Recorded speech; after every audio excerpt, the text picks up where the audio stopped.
In this video, I will be presenting information relevant to recent accusations made against Jaclynn Moskow and myself by Jason Mercier.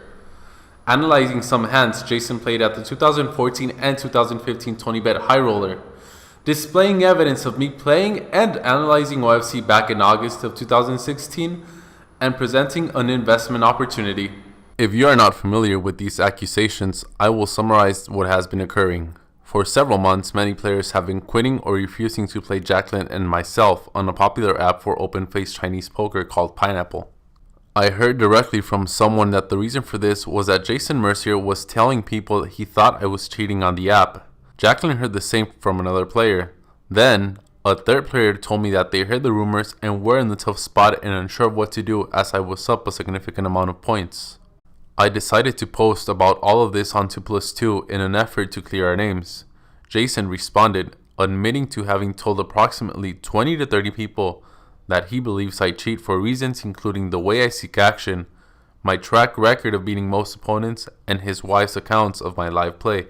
He tagged Jaclynn along as a cheat since she is a friend of mine who has also beat many people in the game. I would like to state that I understand where Jason is coming from and do not condemn his behavior.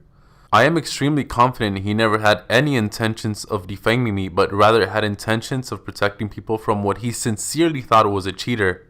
Some of you might call BS on this, but when you see all human behavior, and for that matter all physical behavior, as perfectly lawful to the universe, then abandoning old and obsolete concepts such as judging is possible. I'm not as zen as Fernando, and I do condemn Jason's behavior. I resent the fact that Jason Mercier, who has never played me in a single hand of OFC, and Sean Deeb, who has also never played me in a single hand of OFC, have falsely labeled me as a cheat, accusing me of what is one of the scummiest forms of behavior in the entire poker community. Back to Fernando.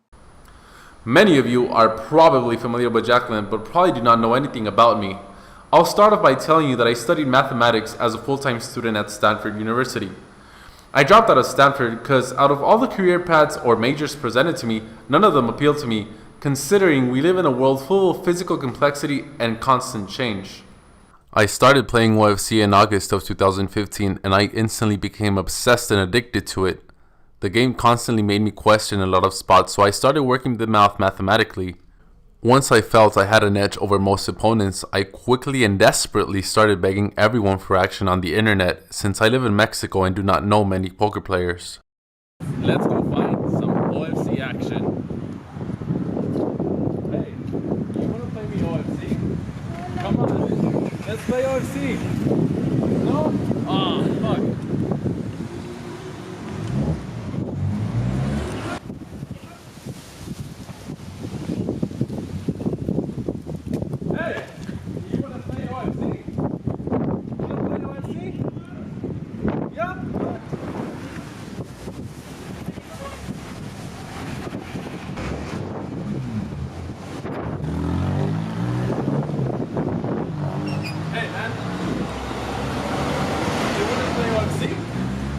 Come on, let's play OFC.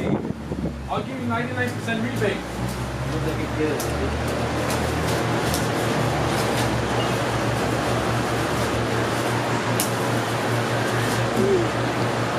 Fuck! Nobody wants to play with me. Hey man, you wanna play OFC with me? It's gonna be a fun game, come on. Oh god.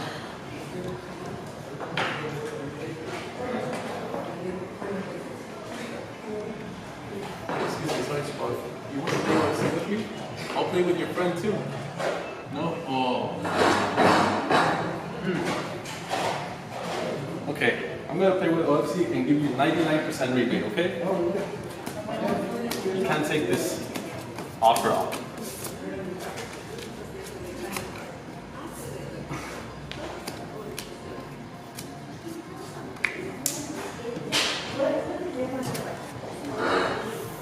Fuck, nobody wants to play with me. You may have seen me wearing this shirt last summer at the WSOP. Yes, he wore that shirt last summer at the WSOP while he was playing live with cards. I saw him wearing that shirt because I was also at the WSOP last summer playing live with cards. We are now going to analyze hands that Jaclynn and I found that were played by Jason Mercier in December 2014 and 2015 at the TonyBet OFC High Roller tournaments. The first hand I will be analyzing in great mathematical detail, and subsequent hands will be analyzed quicker and using simpler language. In the images above, playing versus two fantasy lands, the best decision is to pair the 6 on the bottom, but Mercier goes for the 3 flush.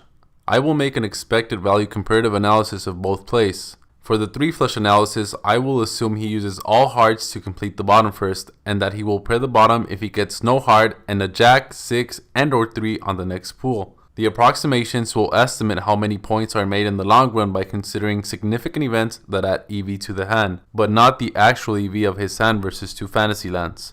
In the expected value approximation of going for the 3 flush, the 4 represents how many points a flush is worth on the bottom. The 8s represent how many points a pair of kings is worth up top, and the 6s represent the approximate value of fantasy land versus 2 players.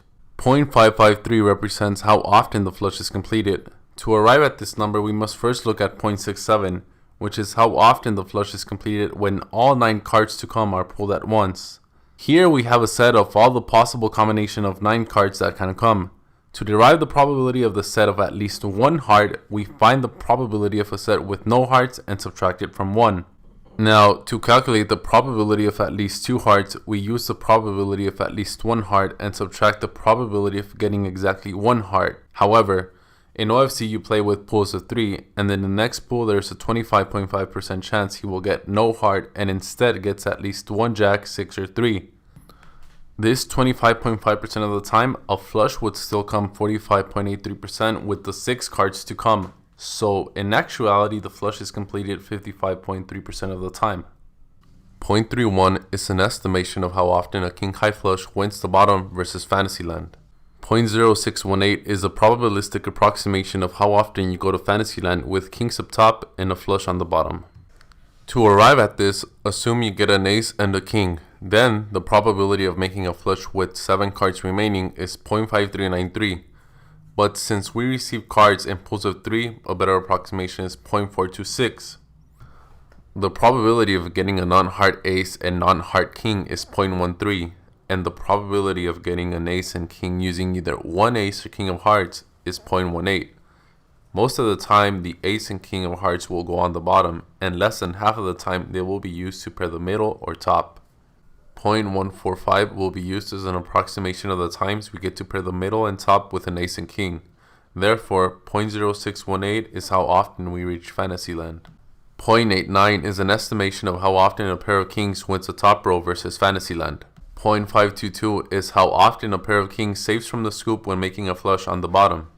0.0267 is the probabilistic approximation of how often you go to Fantasyland with kings up top and 2 pair or trips on the bottom. 0.696 is how often a pair of kings saves from the scoop when making 2 pair or trips on the bottom.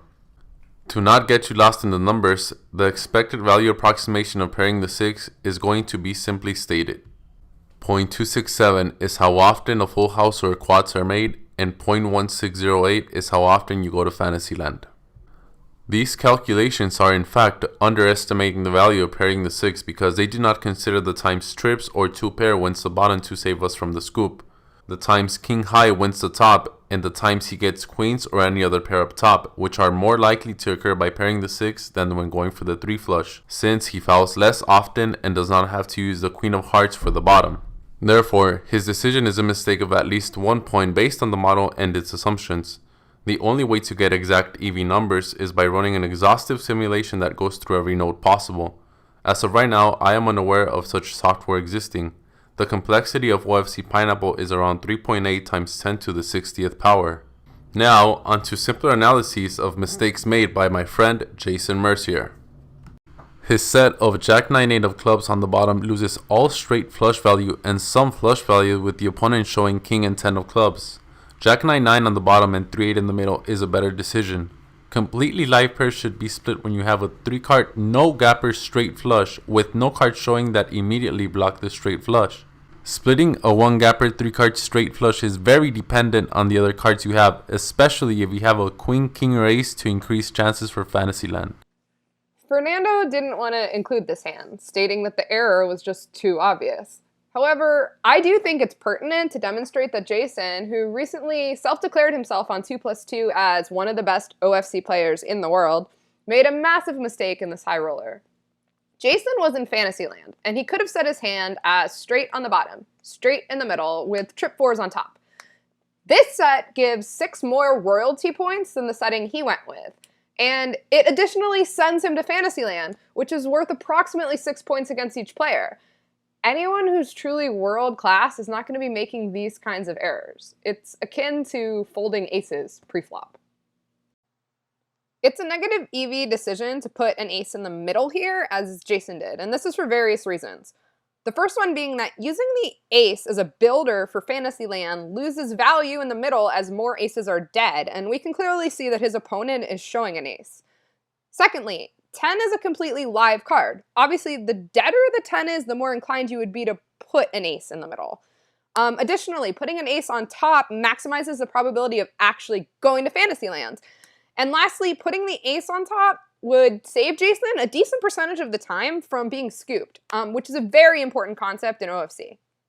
In this hand, the third player is in Fantasyland, and Mercier makes a mistake of putting the 8 in the middle. Putting the 8 in the bottom is a superior decision because this maximizes the probability of making a full house in the bottom, which is extremely valuable. It saves him from the scoop a lot and gets him 6 points. Also, this allows for a small chance of making a straight or full house in the middle. The only benefit of putting the 8 in the middle is his higher chance of making 2-pair or better in the middle to build for kings up top. But the only 2-pair that benefits him for the kings up top are 8s and deuces, because any 2-pair with aces is just as good as a pair of aces alone. In this image, we can see 3 cards on the bottom with the face card in the middle and the top.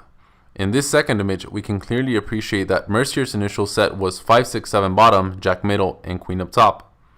Going for queen 6, 7 of clubs on the bottom and jack 5 in the middle is more valuable since the flush is made more often, gets more points, and wins the bottom more frequently.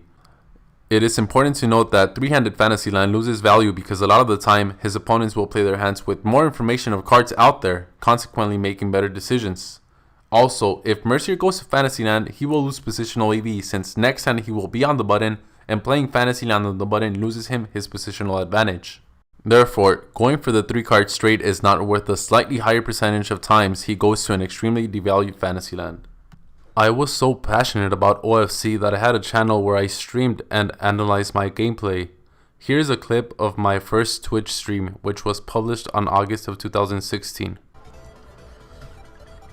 Ooh, okay. Interesting spot here. Right now, let's see. This is a good spot. Do we put the ace up top? And 7s are dead. I discarded 1 7, he has 1 7, so we go 7 up top too. We have 1 5 left, 2 3s left, that's 3 cards plus pocket pair.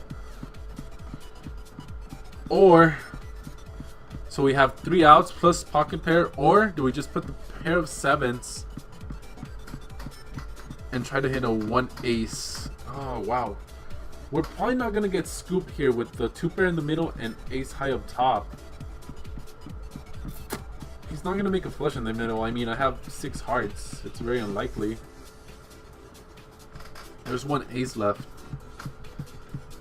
I'm going to take a screenshot of this one. Sorry about that, guys. Screenshot. And then I think pair of 7s is better, but I'm gonna analyze it deeply when I have time. I want to thank and accept the invitation offered by the Palm Beach Kennel Club to play Jason live Heads Up OFC at their card room. If anyone is interested in buying action at no markup, please contact me at fernandorosas100@gmail.com. And I stand by what I've been saying for months now, which is that I'll happily play anybody that lost money to me on the app live. All of the information presented in this video does not prove anything, but now, to actually prove I was not cheating, let's go back in time, in the special time machine my hacker developed for me. Wait, did I say my hacker?